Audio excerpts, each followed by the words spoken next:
Why success is not a mindset problem. There is a particular kind of frustration that shows up in intelligent, motivated, self-aware people. It's not confusion.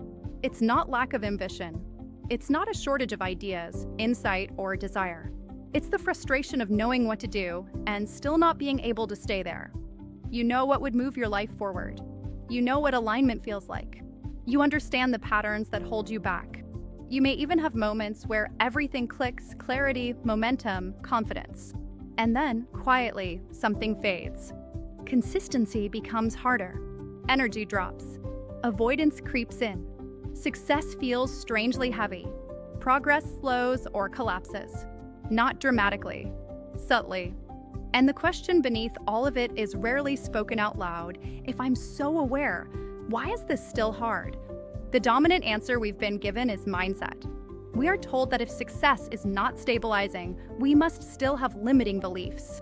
That our identity hasn't caught up yet. That we need better habits, stronger discipline, clearer goals, sharper focus, more motivation. And to be clear, mindset work is not useless. It just isn't sufficient. Because if mindset were the governing force, awareness would automatically become embodiment. Understanding would turn into consistency. Insight would translate into sustained behavior. But that's not what we see.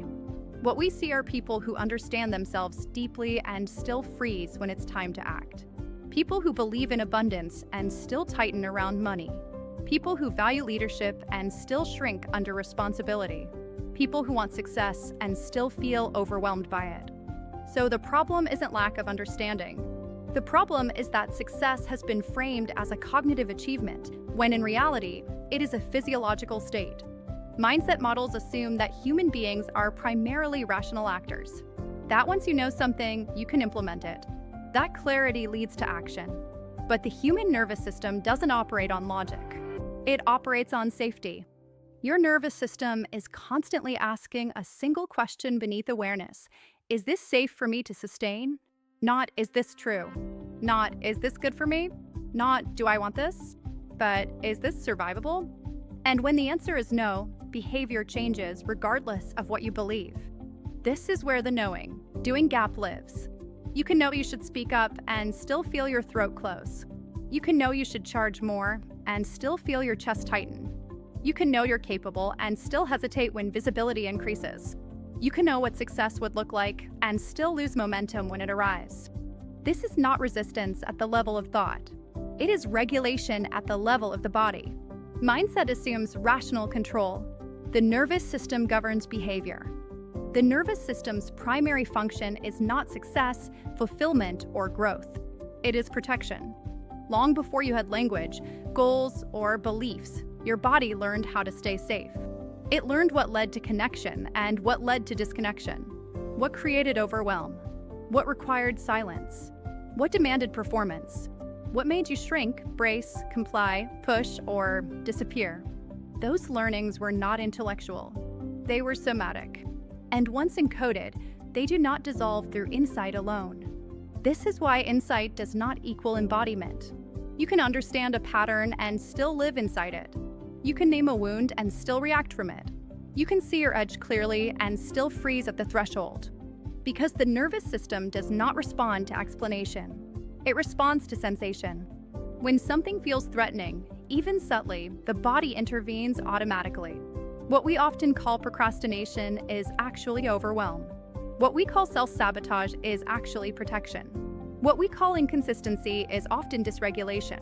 These are not character flaws. They're intelligent responses from a system designed to keep you alive. And this is why force eventually fails. You can override the nervous system temporarily. That override is called adrenaline. Adrenaline fuels hustle, intensity, over-efforting, and performance under pressure. It allows you to push past limits, ignore signals, and perform beyond your regulated capacity. And for a while, it works. You achieve. You move fast. You get results. But adrenaline is not regulation. It is a stress response. And stress responses always carry a cost. Eventually, the body collects the debt. Burnout appears. Motivation evaporates. Avoidance increases. Health deteriorates. Relationships strain. joy thins out. What looked like discipline was actually survival energy. This is why so many people experience cycles of expansion and collapse. They rise through force, then fall through exhaustion. They build momentum, then sabotage it. They succeed, then disengage. Not because they are broken, but because success was built on adrenaline instead of safety. Here is the reframe that changes everything. You do not rise to the level of your goals. You fall to the level of your nervous system's regulation. This is the missing variable. Capacity. Capacity is the body's ability to stay open under expansion. It is the ability to remain present while being seen, to hold pressure without bracing, to receive without tightening, to succeed without collapsing, to grow without abandoning yourself. Most people are not blocked. They are undercapacitated. They are attempting to live a life larger than what their nervous system currently trusts as safe. And when capacity is exceeded, the body does exactly what it is designed to do. It slows you down. It distracts you. It numbs you. It exhausts you. It pulls you back into familiar territory, not to punish you, but to protect you. This is why success often feels threatening rather than satisfying. Because success brings exposure, responsibility, visibility, expectation, relational demand, risk of failure, risk of judgment, risk of disconnection. To a regulated system, these are challenges. To a dysregulated system, they are threats. So the body intervenes, not because it doesn't want success, but because it doesn't know how to hold it. This is why earning is often easier than keeping. Why breakthroughs are followed by collapse. Why clarity doesn't translate into consistency. Why people should be further along but aren't. Once you see this, the entire success conversation changes. The question is no longer, how do I make myself succeed? The real question becomes, what does my nervous system not yet feel safe sustaining? Because safety, not belief, determines expansion. When the nervous system feels safe, behavior aligns naturally. Action becomes clean instead of forced. Boundaries arise without aggression. Receiving feels simple instead of heavy. Momentum stabilizes instead of oscillating. You stop fighting yourself to move forward. The energy that once went into bracing becomes available for clarity, creativity, leadership, and impact. This is why regulated people outperform driven ones.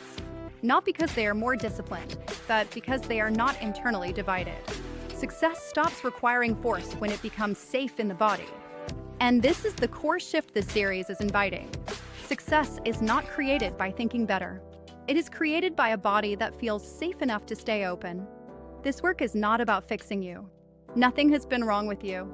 It is about increasing what your nervous system can hold. Because when expansion becomes survivable at the physiological level, success stops being something you chase and becomes something you inhabit. And from there, everything begins to reorganize. This is the foundation. Now let's look into why money and opportunity feel threatening. Money is often spoken about as if it were neutral. Numbers, accounts, strategies, budgets, goals. But money is not experienced neutrally. The moment money becomes personal, when it is earned, received, spent, lost, saved, invested, or discussed, it stops being conceptual and becomes visceral. Money is not first processed by the mind.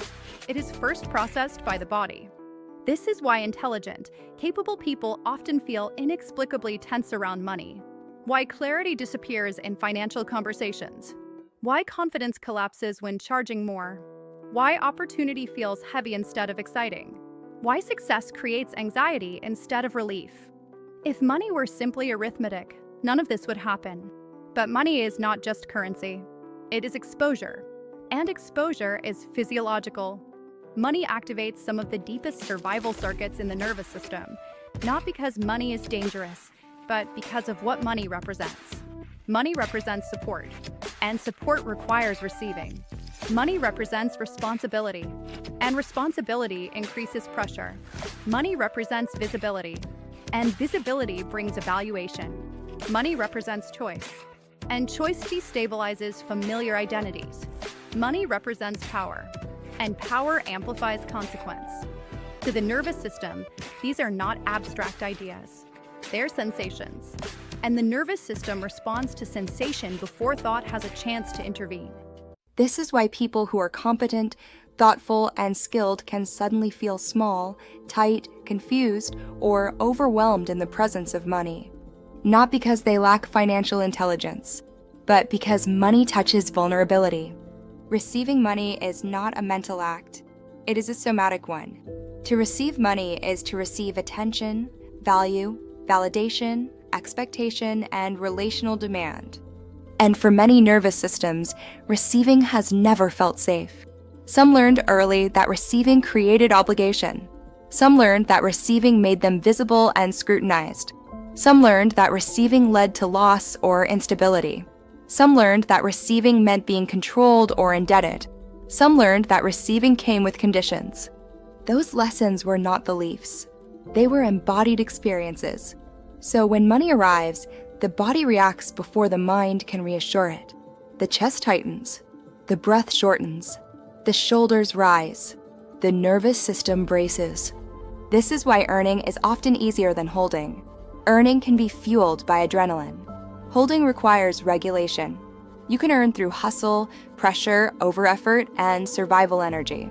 But holding money requires the ability to stay open while being responsible, visible, and resourced. And that is where many people destabilize. This is why collapse often follows breakthroughs. A raise arrives and spending spikes. A business grows and energy crashes. Visibility increases and avoidance sets in. Success lands and self-doubt intensifies. These are not irrational reactions. They are protective ones. The nervous system is encountering more openness than it has ever been trained to tolerate. Money is not just income. It is expansion. And expansion feels like exposure to a system wired for survival. Survival wiring is designed to keep things predictable. Expansion introduces uncertainty. More money means more decisions, more responsibility, more risk, more potential loss, more attention, more relational complexity. To a nervous system that learned safety through control, minimization, or invisibility, this feels dangerous. So the body intervenes. It encourages spending, overgiving, undercharging, avoidance, or chaos. Not to sabotage wealth, but to reduce exposure. This is why people unconsciously return to familiar discomfort. Because familiar discomfort feels safer than unfamiliar abundance. A nervous system will always choose what it knows how to survive over what it doesn't, even if what it knows is stressful. This is why people recreate scarcity even after earning more. Why financial growth plateaus despite skill. Why opportunities are avoided right when they become available. Why stability feels uncomfortable. The body is not confused. It is consistent. Visibility works the same way. Success requires being seen. Not just publicly, but relationally. Being seen means being evaluated, perceived, misunderstood, admired, judged, or depended on. To a regulated system, this is expression. To a dysregulated system, this is threat. This is why people freeze when attention turns toward them, why they deflect compliments, why they minimize achievements, why they hesitate to lead, why they disappear when momentum builds. Being seen is not a mindset issue. It is a physiological one. The body remembers moments when visibility led to criticism, pressure, rejection, or loss of connection. So when success brings attention, the nervous system reacts as if danger is present. The same applies to opportunity. Opportunity is not neutral. Opportunity introduces uncertainty, responsibility, and identity shift. It asks the nervous system to enter territory it has never mapped. To a survival-oriented system, this feels like too much, too fast. So hesitation appears. Overthinking appears. Procrastination appears.